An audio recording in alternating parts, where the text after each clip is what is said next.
Good morning, Hank. It's Monday, July 2nd, the first day of the second half of Brotherhood 2.0. It's also coincidentally the second day of National Finish a Revision of Your Book, I Mean Seriously Come On Month, also known by its acronym, NAFFAROIBIMSCOM. Incidentally, Hank, I still haven't settled on a title. Hank, holy crap! You and me and the Nerdfighters raised many thousands of dollars for Kiva.org over the weekend. Hey Hank, do you remember my video on Thursday when I said that we couldn't personally open a microfinance bank because it takes really wealthy people to open a microfinance bank, and so instead we would have to rely on Kiva.org? It turns out that when I said that, I was forgetting about the law of compound nerd fighting. The law of compound nerd fighting is sort of similar to the law of compound interest, which, Hank, I'm sure you remember from when Dad tried to tell us about it a million times when we were kids. As far as I can remember, the law of compound interest states that you have to put a little bit of money in the bank when you're a kid, and then by the time you're old, it's become a lot of money.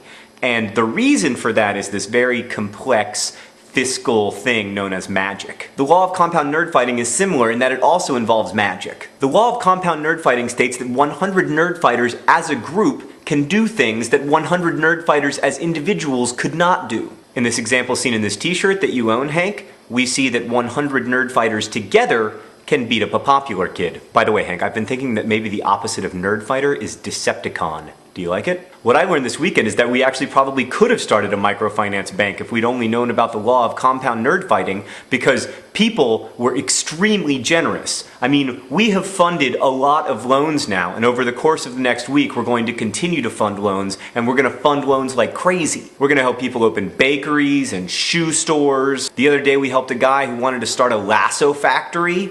A lasso factory? That's so awesome! How come I didn't think of that? But there's only one problem, Hank. The nerd fighters are probably getting kind of tapped out. What we need is more nerd fighters. Hank, I never really craved more nerd fighters until this weekend. I mean, there's plenty of people out there who are nerd fighters and just don't know about the term yet. Hank, what we have is an acute nerd fighter shortage. We gotta do something about this. Hank, I think broadly speaking, there are four kinds of people in the world. First, you have your Decepticons. You know, not nerd fighters. Then you have your nerd fighters. You know, me, you, Tobias, Otter, all the commenters, all the people who hang out in my pants, all the people who write nerd fighting songs, that kind of thing.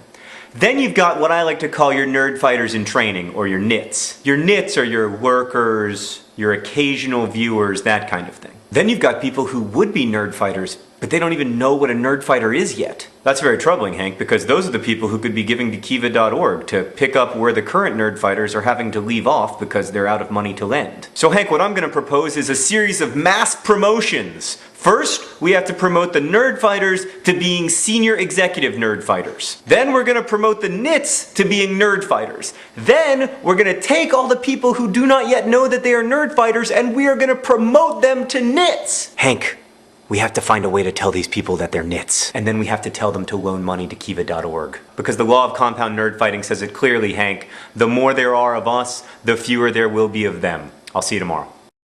Hank, speaking of us and them, there's an interesting conversation about post-colonial theory going on in the comments. That's the kind of thing that maybe we could talk about in my pants. Oh, and that's one more difference between people who aren't nerd fighters and people who are nits and people who are nerd fighters. People who aren't yet nerd fighters are like, why is that guy talking about post-colonial theory in his pants? And then people who are nits are like, oh man, I should really join that forum. And people who are nerd fighters are already starting the thread.